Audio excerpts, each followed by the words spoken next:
Welcome, followers of Science Factory. Today, our special guest is Amandine Marshall.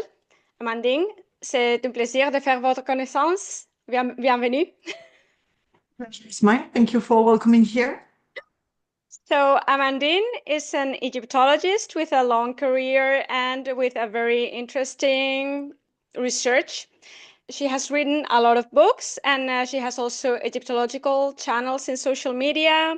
She has done fieldwork and research, and we're going to be talking with her about all her tasks and all her jobs.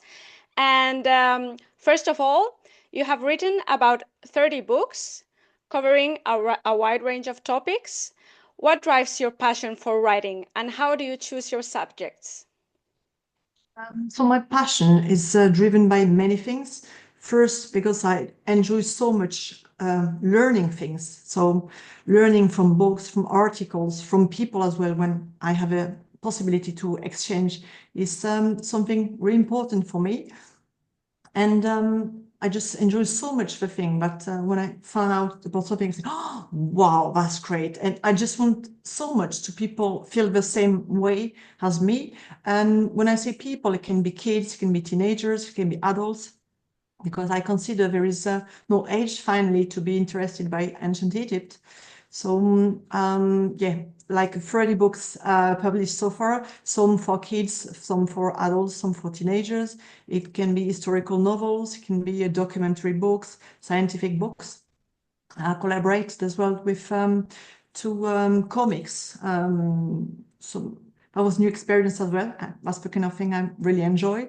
I feel that there's just so many media, so many supports to just transmit passion, transmit knowledge. It can be books, so through different kind of books, it can be articles, be conferences.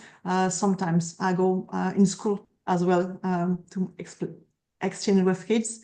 It can be through my Egyptological channels. Can be with when I go and I guide in Egypt to groups. So there are just many ways to express my passions, to express my knowledge, and really that's the kind of thing who really interests me.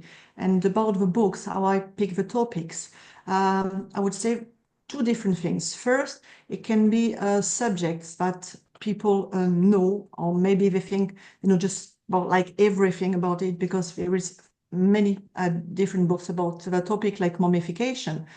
And for this kind of subject, what I like is just to pick an angle that people didn't really study or take care about previously. So, for example, when we speak about mummification, I wrote a book with an anthropologist specialized in mummy. And, the Egyptologist who was asked to make the foreword first say, another book about mummies. And I told her, have a look. And because she wrote herself two books about mummies. And I really want to have your advice about my work. And the thing is that for many people, when we speak Egypt, we speak mummies, mummification. It's like mummification, like 1-2 techniques, but no more. And that's wrong, because ancient Egypt is something like 3,000 years. So of course, it was evolution of mummification, improvement, things they changed, mistakes as well they made, things that didn't work, so they changed as well. So the point for this book was first to explain to the people that mummification was an evolution, and you don't have the same kind of techniques during the Old Kingdom than New Kingdom or even Ptolemaic or Coptic periods. Nothing to do with Coptic mummy and Old Kingdom mummy.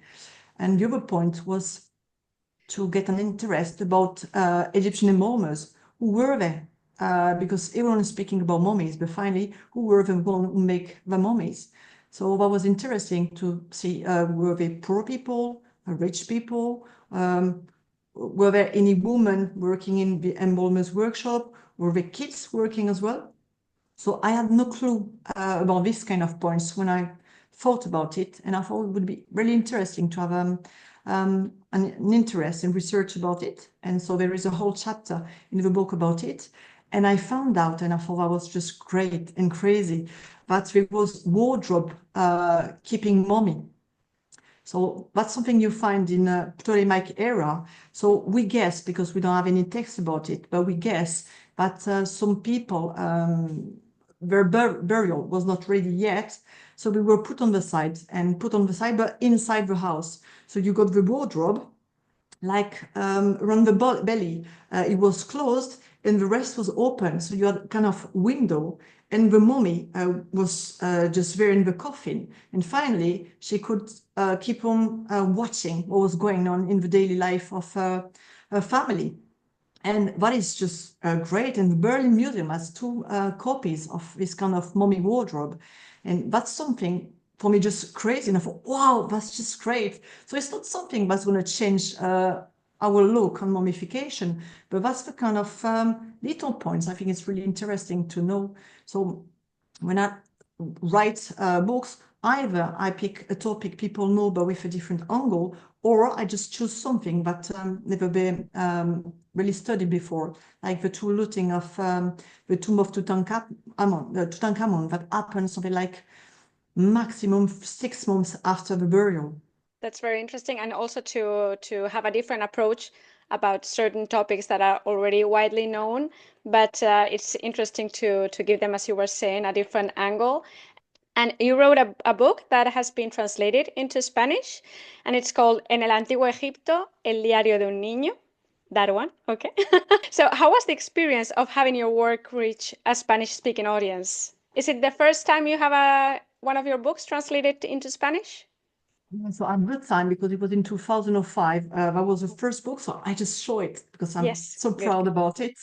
So he was first experience, and I thought it was great because the book was translated in Spanish, and it was translated in Korean as well, Oh, and that wow. was just mad because I can read. I'm not saying I understand everything, but I can read Spanish, but just Korean, no clue. So that was quite crazy as an experience. And well, I thought it was great as a first experience, yes, for sure. And you have also, you were saying that you have written both scientific books, historical novels. How do you balance the demands of the rigorous research with engaging storytelling? So, like I said, I just love different medias we've got to express passion and knowledge. And for me, the way is just to interest people. So, like historical novel, the thing is that is going to be dedicated to people who just enjoy this kind of book or prefer this kind of book to documentary books. And the idea is that they're going to just enjoy the reading, the story, but we're going to learn many things. And these many things has to be correct. And I fight just so much for what we call historical novels, because many people think that as it's called historical, what is written is correct. And many times it's not. You got just great authors, or less great authors, writing, just picking a period like ancient Egypt, but we don't know many things about it. It's quite difficult as well for non-Egyptologist people to access correct documentation. So from what I've seen so far, it's not so good. So that's one of the points I wanted to correct with historical novels. Or just to tell people, just enjoy 100% the book, but just think that what you read is maybe not so correct as you could think. And for me, it's like a challenge to be able to keep this correct historical point of view, no matter the kind of book or no matter the audience, because kids deserve to learn correct things as well. And so the more difficult thing is not to keep on correct, I mean, historically correct. It's more the way to express things, because it's important that the audience, whatever audience is, just understand and find that what you write is just easy and is not lost because it's scientific writing, for example. Yeah, as well, I have read a lot of historical novels and I particularly enjoy them because of what you say. You are learning uh, with limitations, because many of them, or let's say the argument is adapted to the history, or the history is modified in order to adapt to the history that wants to be told, or something like that. So in the end, the result is that the historical accuracy is not complete. But I really enjoy them, and I guess it must be really difficult to keep that balance between the keeping the information correct and making it interesting for the public to engage with the stories. So congratulations for your for your good work, because it must be really challenging and interesting as well. And can you tell us about your book on the evolution of mummification? What are some of the most surprising facts you discovered? So for this book, I wrote it, like I said, with an anthropologist, and he was mainly working on late period, which is not my period, first because it's not my favorite period, far away from it. So I didn't know many things about it, and I was a lot more for like pharaonic period, which was not really his specialty. So we were quite complementary. And we find out some funny things, strange things. So, like, for example, when I say there is evolution, the first mummy we've got about ancient Egypt are just partial mummy. They were just partially mummified. Only the jaw and the ends were mummified. So that's something completely crazy. I never heard about it before I started studying the subject to make a book about it. So you've got this like 3,600 before Christ, and you find this kind of mummies at Hierakonpolis. And it's a team of René Friedman, who's excavating the site for many years, who's made this just incredible discovery. And it's just very interesting at many points. First, because it only concerned women. So just thinking, oh, okay, why women? Why not men? Why just adults, not kids? But not all the women of this cemetery, which is AK 43. And we can think as well, okay, why the hands and not the feet? Why the jaw, not the head? And where at the time there is no writing about it. So there's no way that one day we can just figure out why they made this choice. But it's still interesting to explain that to people.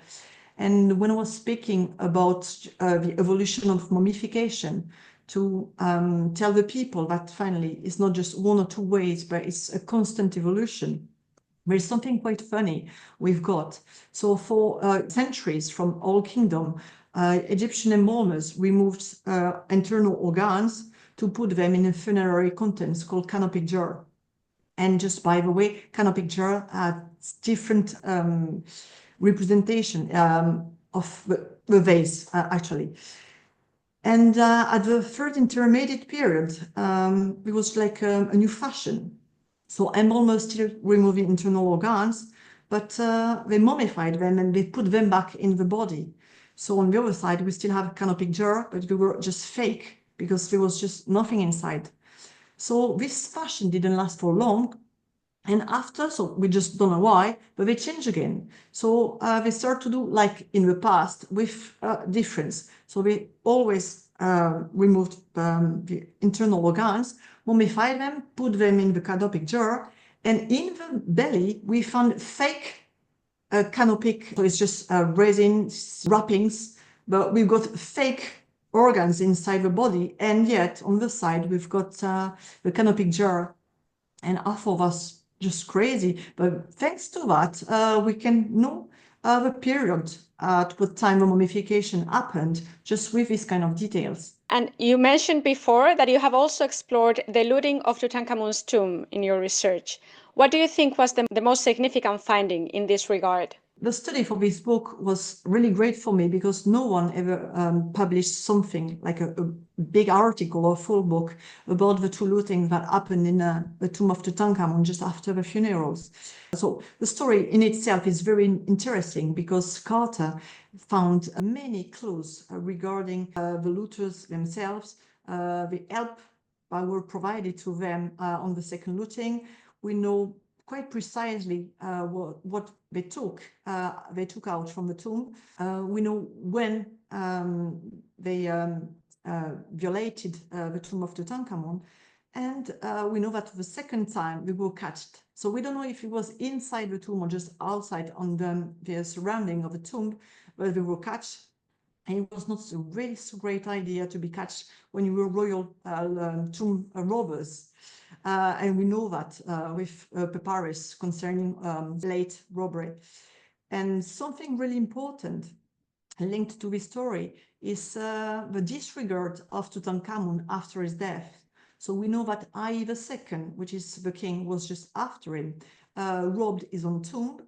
We know that he robbed his what we call his Temple of Million of Years, which played after the death of the king the role of funerary temple. So he deprived the king of any funerary cult, which is quite serious. Normally at the time, all the mummy of kings are just like this, holding scepter Eka and the fly whisk. Tutankhamun, as he didn't like this, so he was deprived as well, the symbol of his royalty during his living life. So all this just show that his successor was in conflict really with him. And another thing is the looting of a tomb. Some Egyptologists wrote that Tutankhamun was unlucky with what happened in his tomb. But no, you cannot say he was unlucky. The first robbing, well, which is actually the first robbing in the Valley of the Kings, okay, you can say, okay, bad luck, and that's it. But the second looting happened maximum 6 months after the burial of a king. So you cannot say in this short time to looting that it's just bad luck. It's really that things were not made properly, so the tomb was properly secured. So it's another, I would say, it's another clue in the disregard of the king after his death. And how do you know when these lootings occurred?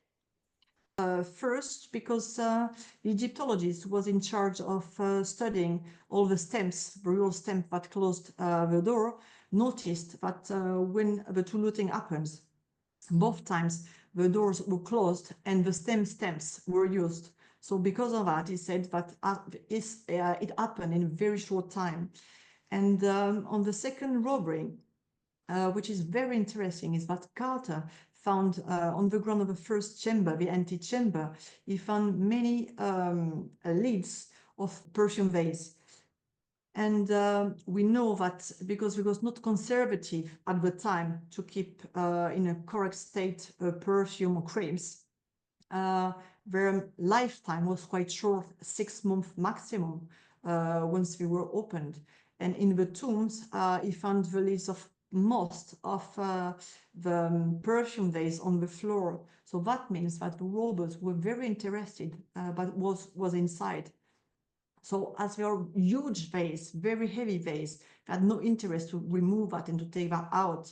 So what we guess from what he found is that they took out what was inside to put it in continent lighter, and just so to move them away. So if they were interested by perfume, that means that perfume were still good enough to be sold again. So if we were still good enough, we know that it's in maximum this short time of 6 months that the second looting happened. Okay, I love that. Sometimes when you are not directly involved yourself in the research, you don't really know how some conclusions were achieved. So I love it when someone explains to me why the researchers got to that conclusion, because for the rest of the world it might not be so evident, or at least not for me. So I really love it when I got these explanations, because it makes sense and it's very pleasant to understand it as well. And for this book, what I really enjoy is that it was like a detective path, you know. You're looking for the clues, you're looking, so you know who killed who, you know who wrote what, but wait, at first you don't know really who were the looter, and just going on the research, you find more and more things. And that's why I enjoy so much working on the topic, is because Carter just didn't have time to get interested by the story. So he just record things, but I don't know why, but no one really cared about the full story. And I just love it so much. So Absolutely. just in case you're interested, the book was translated into English. Okay, perfect. I will check. But I also actually I have this book of you. Okay. And this is in French, so I have to Yes, do the exercise of reading in congratulations. French to practice and improve my French skills. Now I want to talk about your Egyptological channels. You created Toutankatube and Nefertitube. What inspired you to launch these Egyptological channels? First, there's two channels because there's two different kind of audience. Toutankatube is meant for teenagers and adults, while Nefertitube is meant for kids and teachers. And again, it was important for me to be able to propose something nice, cool, fun for kids, but on the same time, they really learn and they learn correct things. Because I guess that in Spain it's just the same as in France. Now more and more kids, they look things on internet and not really in books. And on internet, you can just find so many things. And children, they didn't have, well, adults already, but children, they have no clue but what we are looking at is something serious or not serious. So I wanted a channel meant really especially for them. And the other reason is that when I was a kid, I had nearly 1 month just about ancient Egypt at school. And today, kids, we only have something like 2 or 3 hours only. And I just feel so sad for children because I enjoy just so much what I learned at the time. It's what made me want to become Egyptologist. So that was the reason. I create one channel for children, and the other one, there is like, I would say, two purposes. The first one is clearly to debunk fake ideas because there's just so many fake ideas about ancient Egypt. So it's not just to say it's just a stupid thing. It's explaining people why something is stupid and trying to go maybe a bit further. Like, for example, the supposed alleged curse of the tomb of Tutankhamun. So, of course, it's something completely fake. But the thing is important to explain why this phantasm started at the time, why it's wrong, and on the other side, explaining with like arguments that people never heard, why it's just crazy to keep on thinking about it. Howard Carter was the Egyptologist looking for the tomb. He's the one who found the tomb. He's one of the first to came in the tomb. And what people doesn't know for most people is that he beheaded the king's head just to be able to remove more easily the sumptuous mask, funerary mask that Tutankhamun was wearing. But not only that, but to remove more easily the mummy from the coffin, because the mummy was stuck at the time of the coffin, and to remove more easily the jewels of a king, he cut the mummy into pieces. So he cut it at the wrist, at the elbow, at the shoulder, like in the medium of the body around the belly. He removed the feet as well. So that is just scandalous. And something most people don't know either is that he removed the jaw so the anthropologist could have a look at it and see about what age was Tutankhamun at the time of his death. And after he put it back and he just put some more black resin to hide what is done. So it's just awful. And this kind of thing, people doesn't know, people don't know, people don't have any clue about the scandalous treatment of the mummy by Carter and by his team. So when people say, oh yeah, there's a curse, anyone entering into the tomb is going to die. Okay, but the only really guy who should have been eaten the first by the curse, if the curse was just caught after all the things he's done on the mummy. So from something that most of the people know, okay, the curse is just completely fake. First, you explain why, and second, you explain other things that people didn't know. So that is one of the points of the channel, to explain to people why some things are fake, but some are even just received ideas, like the cat was sacred in ancient Egypt, which is clearly not the case. Akhenaten was not monotheist, and it's not just about saying it's wrong, it was not, an end of the story. It's really to make the point by putting all the arguments in a way that people can completely and fully understand, even if they're not just into ancient Egypt.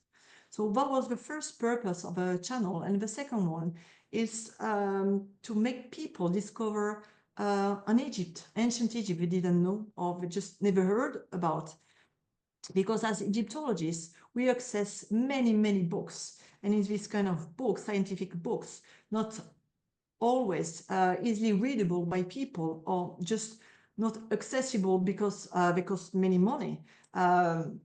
We learn many things, and we learn sometimes anecdotes. But for me, I think just really great. And that's the kind of thing I want to share with people. For example, you've got papyrus called the Dream Book. So in this Dream Book, you've got a list, quite impressive, of dream men could do. I precise men because at the time it just didn't care about women dreams. Obviously, it was not so important. So you got a list and you got their interpretation. And that first by itself is really interesting. And the point is that ancient people thought that the dreams were sent by God. And because of that, dreams could have a judiciary point, like in court. Yeah. People can say, okay, I make this dream, and that was quite conclusive argument. And so I've got a video about it, and I've got another video called Mortal Dream in the ancient village of Dur Medina. And we've got just amazing, completely crazy trial about a woman. So at the beginning, we learned that a worker in the village was robbed one of his tools. So he's looking for it, and a woman come and she say, oh, I know who made it. I had a dream and I saw area, and it's her. She robbed your tool. And because of that, this woman is taken to the court, and at the end of the trial, and inside the trial, you see various things, not things you can see normally in over trial. And she was condemned to death because she was first accused because of a dream. And so that tells you how much power the dreams could have on life of people. And for me, that's the kind of story that, well, first, I think, touch people when you hear about that, because you say, wow, and that is just not fair. And clearly, you got different things that tell you that obviously she was trapped. And that's the kind of story that you will never heard about on TV or on books, because it's something too much detail. And that's the kind of details only Egyptologists can access.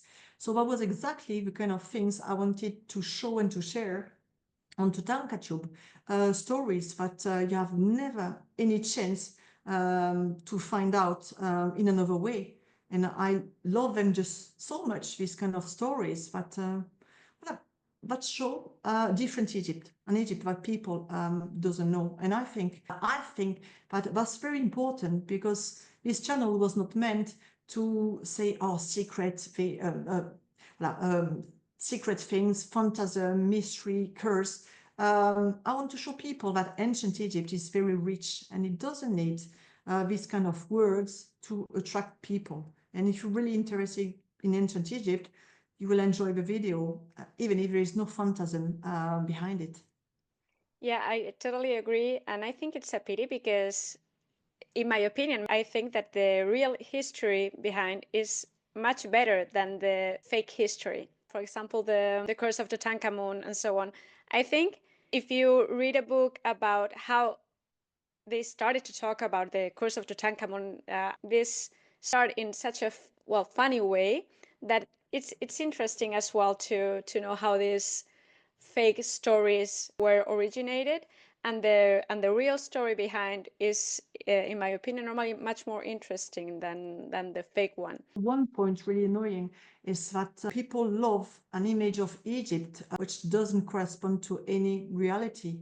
More and more I work, I meet people, and I see there is two kind of people. There's people who wants to learn and people who wants to believe.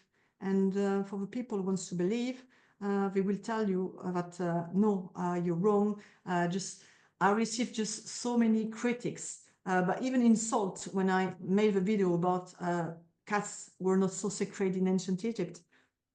And some people said I was a bad person because I didn't like cats. I don't care, my cat, I love it. Okay, and what's the relationship with the video? Well, it's just crazy. And some people, they really completely refuse to see that ancient Egypt at the dark side. That ancient Egypt is not just, wow, they were just so good, so brilliant, so humanist, so respectful with women. It's just far away from that. But some people, they want to keep intact this image of just so much positive ancient Egypt. And some people told me that I didn't like ancient Egypt. Say, how can you say that? I'm an Egyptologist. But obviously, it was just too much for them. Well, I will give you an example. I made some videos like Me Too with ancient gods, Me Too in the village of the Medina, and Me Too with the Egyptian mummies. And for this video, you can thank Herodotus, who wrote text about necrophilia in Egyptian workshop, well, embalmer's workshop. And the point is to comment about that. And people say, well, you make everything dirty about ancient Egypt. No, that's the truth. But obviously, the truth is too much for some people because they don't want to touch this ideal Egypt. But this ideal Egypt really doesn't exist. People want to believe something, and they are only open to believe what fits what they want to believe. Exactly. And it's exhausting. We can continue with your PhD that was focused on children in ancient Egypt, a topic that is often overlooked. What are the most fascinating aspects of childhood in ancient Egypt that people might not be aware of?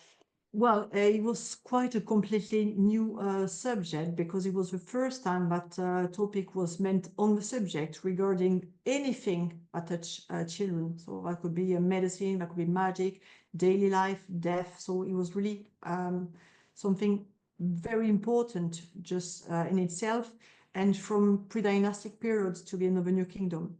So it was quite a huge study, and I just enjoyed it so much. So I worked on about 7,000 documents. So yeah, you need to be well organized. If not, it's not working. And what I very much enjoyed is that so far the image of the child was sometimes fake, like his representation. In most books, you will see that the children were most of the time represented with shaven head, except a side lock on the side, which is completely wrong. This hairdress only appear at New Kingdom. So before it was different kind of hairdress. And so it's not so popular, really.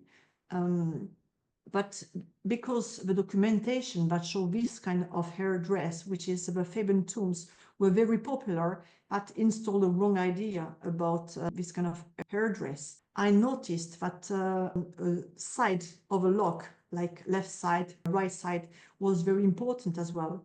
The presentation of children in the iconography is a social representation. Something very interesting is that, so first, it's only male who use this kind of image. It's not women representing the kids, only men.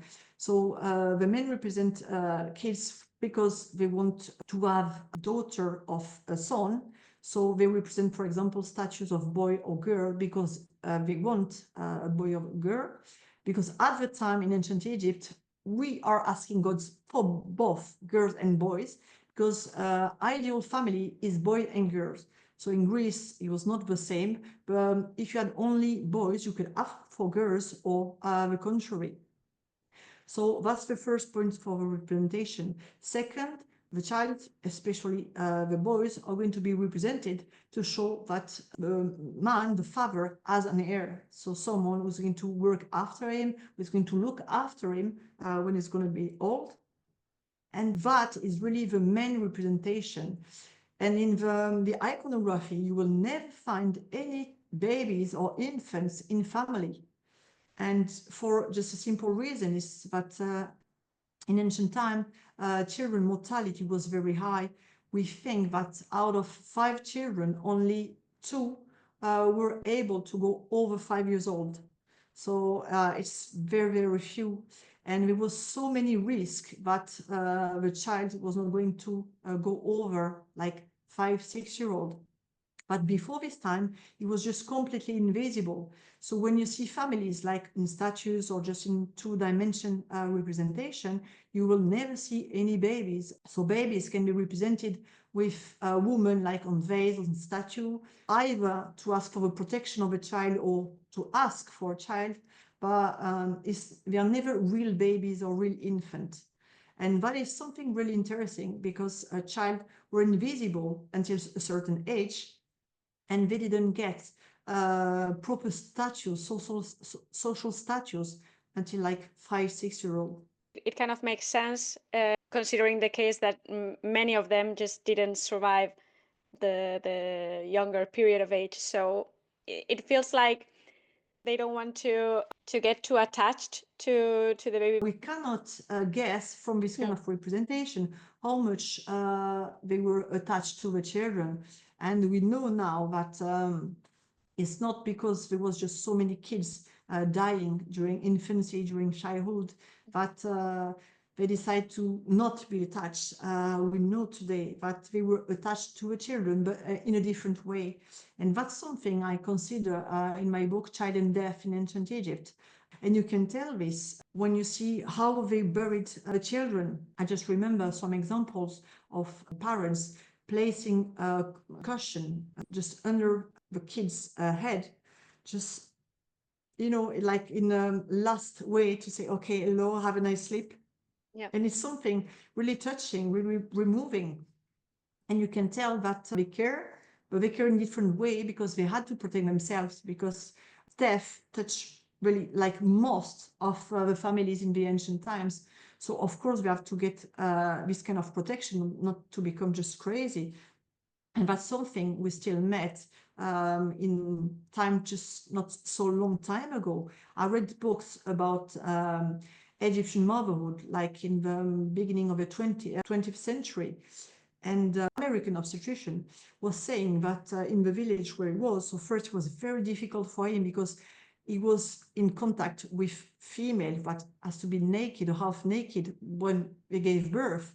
And because of this reason, many men just didn't want the wife to be followed by this doctor. And he said that children mortality was just crazy.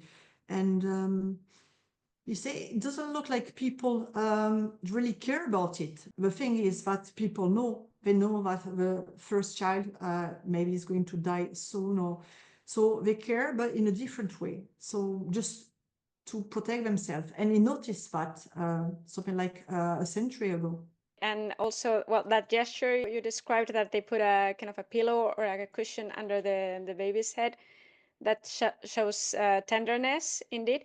But it's as any other topic in ancient Egypt or ancient history, in the end, that we tend to see what happened in the past with the eyes of the present, and things were different. So it's very difficult to get to understand how they felt, because that's something very deep and very subjective. But indeed, there are gestures or representations that might help us feel identified with them and maybe understand better how they felt in the past. But of course, it's not for sure.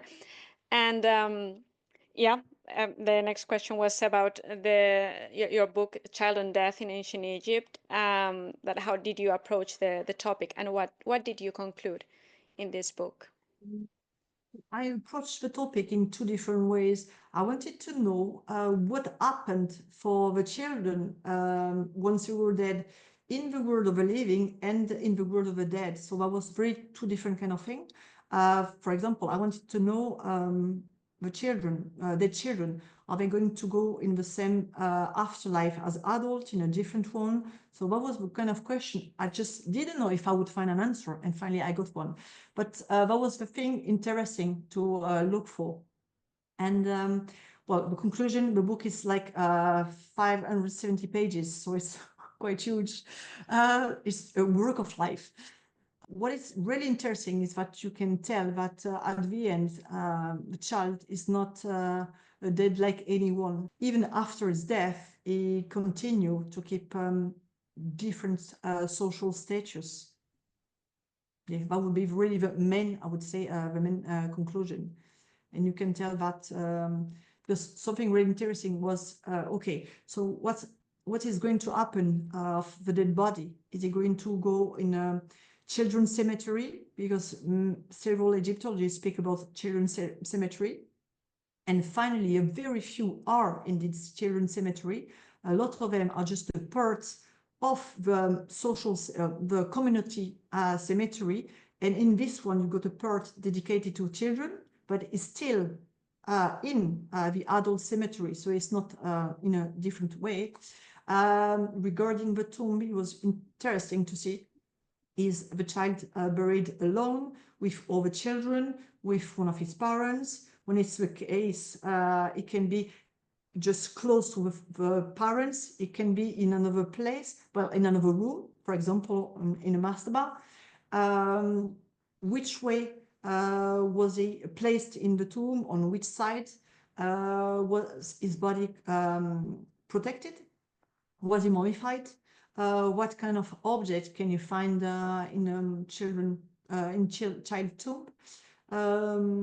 Eventually, because that was the kind of information very rare to get, what was his death or what kind of illnesses or illness he could have during his short day life. So that was all the focus I made in the part what's going on for the child body in the world of the living. It's impressive, and I was thinking also, like, I don't remember many cases of children mummies. I can't think of a single case now that I already know. Not many. Not right, because I'm trying to picture an image and it doesn't come to mind. But with so little information, you wrote a book of 570 pages. Because it's not so little. I worked on nearly 5,000 tombs. So it Okay, was so you collected a quite lot of huge. information. Yes. And also another one of your projects is a biography of Ramesses II. What new perspectives or lesser known aspects of his reign are you hoping to highlight? So clearly, I can't say new perspective because there are many biographies about Ramesses II made by brilliant Egyptologists, and I'm not commenting saying I'm just better than you. Really not. That was an order from our French House of Edition, and they ask personally, I would say me, because they told me they like the way I can transmit things, because they say you got an easy way for just sharing things. So that was something that interested them. Then they had a collection and they wanted to do something about ancient Egypt. So I said yes, because first the subject interested me, and because sometimes there are focuses that needs to be made, and because sometimes there's still very few small errors in the other biographies, like how many children Ramesses II had. And so in every box you will see he had like 100 kids, or he had 104 or 106 children, which is completely false. And it's false for different reasons. First, because saying that we say this as if we got all the documentation, which is wrong. We've got a lot, but we don't have it all. So maybe in 1 to 10 years, 3 years, we will find new documentation speaking about children that we just didn't know before. The second thing is that this list only concerned the children born by the royal wife or the great royal wife, and not the secondary wife. And we know that Ramesses II had many wives, secondary wife. But this kind of children was just not important, not just interesting. The boys had no way, no chance to be able to one day be the new king. So the documentation is just completely invisible about them. And I'm not even speaking about the girls, which are just a lot more invisible. So these kids are put on the side, and the list is not taking in account all the children that died before teenagehood, before adolescence. And the thing is that in the royal family, except for the Akhenaten's reign, princes and princesses are only mentioned once they reach teenagehood. So we know that the end of childhood is like 10 years old. We have no clue about teenagehood because from one source to another one, it depends. It can be 14, 16, 18, 20. So we don't really know. And for Ramesses II reign, we have no clue what is like the beginning of the adolescence. But what is very important is that all the kids that were born and died in infancy, in childhood, they are not mentioned. And when we consider once again the mortality of ancient children at the time, which was pretty high, when you say 100 children that we know, you can easily think that Ramesses II had at least, like minimum 200, but at least I would say 300 children, which is already quite a lot. Yes, absolutely. You have explored the alleged connections between Atlantis and Egypt. What conclusions did you reach? So first, I wanted to write an article, and finally it was just too big, so it became a book. I was reading ancient Egyptian tales because I wanted to write books about fables, tales, and myths in ancient Egypt for kids. And I knew the myth of the shipwrecked, which is a sailor is lost because of a storm, is the only survivor, is arriving on an island that is governed by a god serpent, giant god serpent.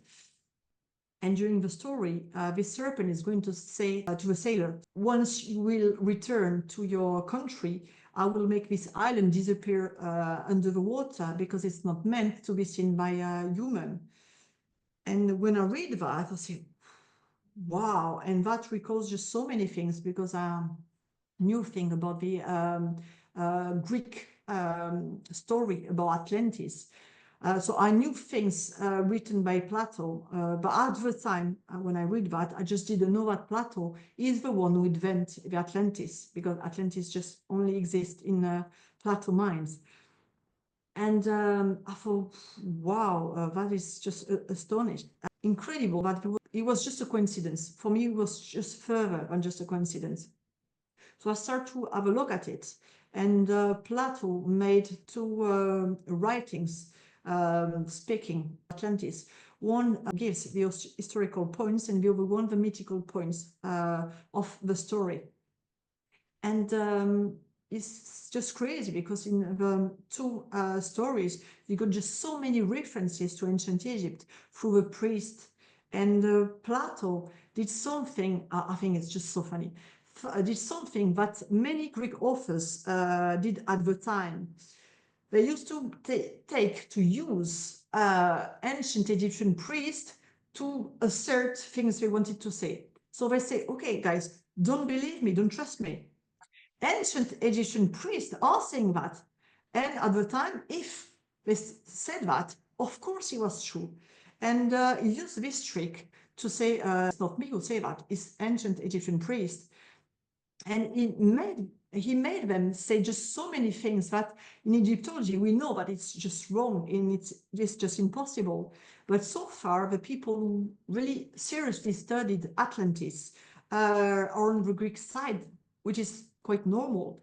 But the thing is that I'm not just Egyptologist, as I am what in France we call mythograph, which is a specialist of myths, and about me is about Greek mythology, because I always had two passions, ancient Egypt and Greek mythology. And just for you to know, when I was when I was 4 and a half, when my first brother born, I told just everyone it was called Telemachus, which is the name of Odysseus, Ulysses' son, because I was just so crazy about Greek mythology. So for a long, long time, I've got these two passions and these two knowledge.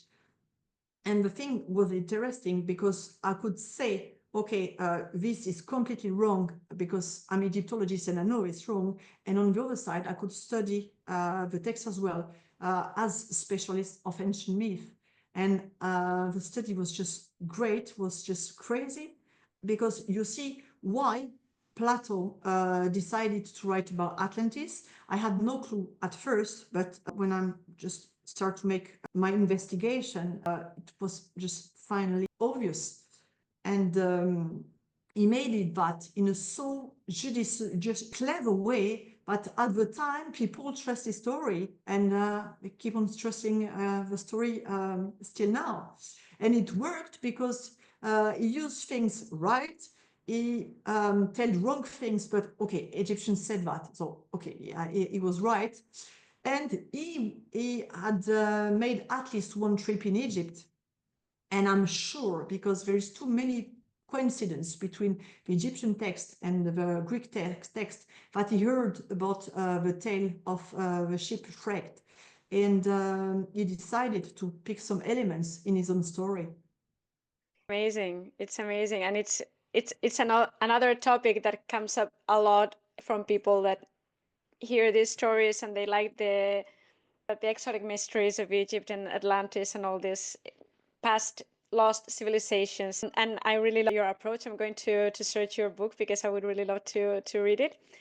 And many myths about ancient Egypt persist in popular culture. Which ones frustrate you the most, and which do you find the most intriguing? I would say, when you say, and you're right to say which ones, because just so many makes me crazy. What makes me crazy is more when you've got people knowing that what they're going to say is wrong, but they know as well that it's going to make a large audience, and they're just into it to become famous, to become richer, like on YouTube channels. And yeah, that's something just so dishonest that that's the thing that really makes me crazy, obviously. So there are many, like I said, there's the story of the cat who was not so sacred in ancient Egypt. So we spoke about the curse of Tutankhamun.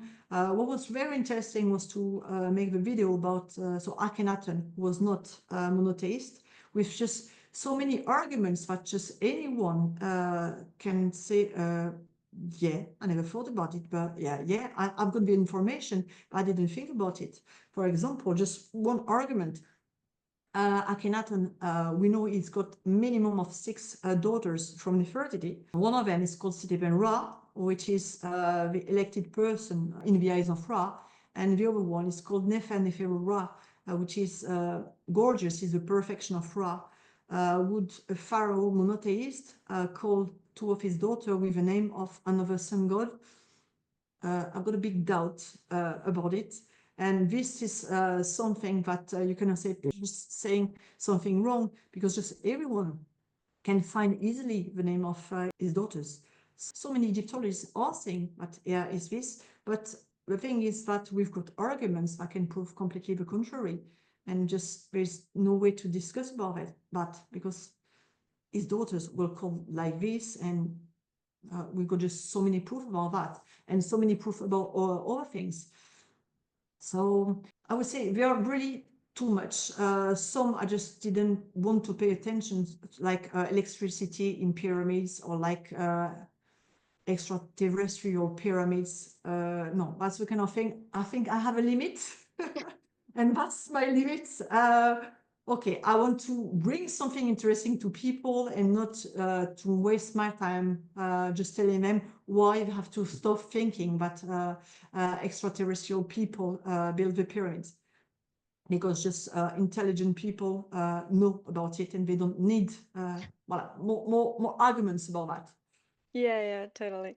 And your work spans a wide range of Egyptological topics. Is there an area of research you haven't explored yet but would love to? Probably quite a lot, but I think you guessed so now. For 10 years, I'm making research about sexuality in ancient Egypt because I found the topic very interesting. First, as a daily life topic, and second, because it really gives matter to think about other things regarding ancient Egyptian life. For example, there's a chapter regarding rape in ancient Egypt. And so we don't have many information about it, but what is very interesting is that the documentation show that if a woman was married, it was a rape. But if she was not married or if she was widow, who cares? And the problem is like more important for the man actually for the woman, because another man touches the property of a man. And so it's more serious, finally, for the man than for the woman, which is just completely crazy from our modern point of view. And because of this, rape was problematic when the woman was married, but it was not in the other case.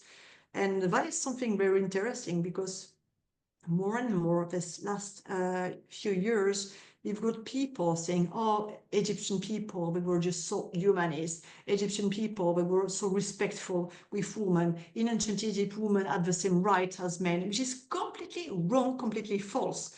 But they want to show like a super society, very advanced compared to other, especially the Greeks, which is, it's not really the case.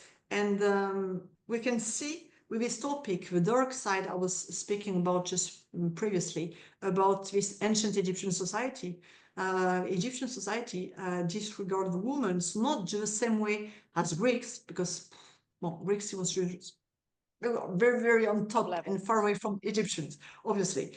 But life was just very complicated on the matter for a woman. And the main problem is that the woman is the one who bore children, and the man wants to make sure that he's the father of the kids he's waiting for.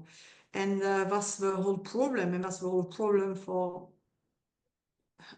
millennia, and the problem in just so many societies. And we've got exactly the same in ancient Egypt. So that was something I would say very interesting, because when I came in the subject, well, I came just like a baby.